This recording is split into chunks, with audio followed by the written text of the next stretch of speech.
পিরিতি যে কাঠলের আঠা, সেটা কি আজকে থেকে জানি? সেটা তো বহুত আগে থেকে জানি। নানি দাদির কাছে, খালা ফুফুদের কাছে তো শুনতে আসতেছি যে পিরিতি কাঠলের আঠা, সে আঠা লাগলে পরে ছাড়ে না। যাই হোক, গানটা আমি বলতে পারি না। এটা হচ্ছে যে রিসেন্টলি এক মেয়েকে তার বাবা ত্যায্য পুত্র করেছে, ত্যায্য মেয়ে করেছে, যাই হোক ত্যায্য করেছে।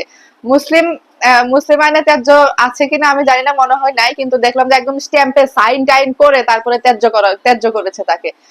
কি আর বলবো বলেন, ক্লাস 6 এর নিব্বা নিব্বি প্রেম করে, 6 এর তো বাদ দেন, ক্লাস 2 এর পোলাপান প্রেম করে, জানেন? হ্যাঁ, খেয়াল করে দেখবেন আশেপাশে ক্লাস 2 3 4 5 6, মানে কোনো কথা নাই। 19 উঠলে তো কোনো কথাই নাই, 19 উঠলে তো প্রেমের সেঞ্চুরি পার করে এখনকার পোলাপান। মাথার মধ্যে কোন পোকা ঢুকছে এদের, মানে এরা প্রেম করতেই হবে এদের।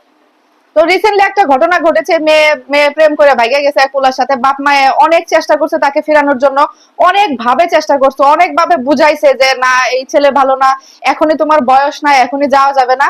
কিন্তু কে শুনে কার কথা? উধাও উধাও হয়েছে। পরে মেয়ের বাবা কি করছে, মেয়ের বাবা একটা সঠিক সিদ্ধান্ত নিয়েছে এই ব্যাপারে।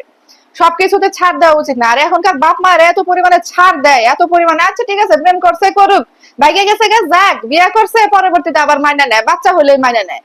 কিন্তু এই যে এত মাইনা নেওয়ার কাহিনী, এত সবকিছু মানে ম্যানেজ করে নিচ্ছে বাবা মারা কিছু না বলার কারণে অতিরিক্ত প্রশ্রয় পেয়ে পেয়ে আজকালকার পোলাপানরা এরকম খারাপ হয়েছে। পোলাপানের দিকে নজর রাখে না, নজর যদি রাখতো কম, একটু কম হলেও করতো পোলাপান।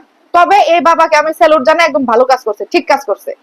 তারপরে মেয়ে যখন ভাইগা গেছে, তাকে তো অনেক বুঝাইছে, অনেক তো ফিরানোর চেষ্টা করছে। এখন যখন ফিরে নাই, ভাইগা যখন গেছে, তখন বাবা কঠিন সিদ্ধান্তে গেছে। কঠিন সিদ্ধান্তে গিয়ে যেয়ে বাবা এবং মা দুজনে মিলে একদম স্ট্যাম্প করে নিয়ে গেছে। স্ট্যাম্প করে নিয়ে যায়, অনেক রকম শর্ত টর্ত লেখছে।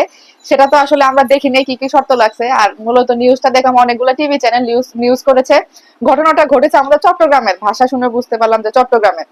তো মেয়ে সবগুলাতে সাইন করতেছে, মেয়েকে যায় সারে আবার শর্ত দিছে, কি করবে, এখনো কি আমার সাথে যাবি না এখানে থাকবি? মেয়ে বলছে যে না, আমি এর সাথে থাকবো। তখন বাবা বলেছে যে আমি তোকে ত্যায্য করলাম আজকে থেকে, আজকের পরে থেকে আমার বাড়ির আশেপাশে যেন না দেখি তোকে, কোনো কারণে কোনো ভাবে যেন এই বাড়ির ত্রিসীমানায় তোকে না দেখি। তখন মেয়ে কান্নাকাটি করে বলে যে আমার বই খাতাগুলো আমি নিয়ে যাব। তখন বাবা বললো যে বই খাতাগুলো তুই এখন নিয়ে যাবি? বলে না, আমার 2 দিন লাগবে। বাবা বলে যে 2 দিন না, তুই আজকে এখন নিয়ে যাবি, এখন নিয়ে যায়, তোর সাথে এখন থেকে সব সম্পর্ক শেষ। তো পরে মেয়ে কি করলো, পরে মেয়ে রাজি হলো, কান্নাকাটি করে। এখন কান্নাকাটি করে তো এখন লাভ নাই, কান্নাকাটি করে লাভ নাই। যারা যেসব সন্তানরা বাবা মার কথা শুনে না, না শুনে যখন এই ধরনের কাজ করে, পরবর্তীতে যা দেখা যায় যে 80%ই বিবাহিত সংসারে অশান্তিতে ভুগে। বাবা মার মত মতো করলে তারাও অশান্তিতে ভুগে। তবে প্রেমের বিয়েগুলাতে বেশিরভাগ আসলে বাবা মার তো দোয়া বলে একটা কথা আছে, তাই না? তো সেটাই আর কি, বেশিরভাগই দুঃখে কষ্টে ভুগে। তবে আমরা এটা চাই না যে আসলে একটা প্রেম করে দুঃখে কষ্টে ভুগুক, বিয়ে করে যায়। মানুষের জীবন তো, নাকি বলেন? সবাই সুখে শান্তিতে থাকুক, এটাই আমরা চাই। তবে যাই হোক, বাবা অনেক শক্ত শক্ত মনের দেখে এরকম কঠিন একটা সিদ্ধান্ত নিছে। জানি না, আমার তো ভয়ই লাগলো দেখে, হাই হাই রে, এ কি করলো। প্রেম করুক, একটা বয়সে যায় প্রেম করুক।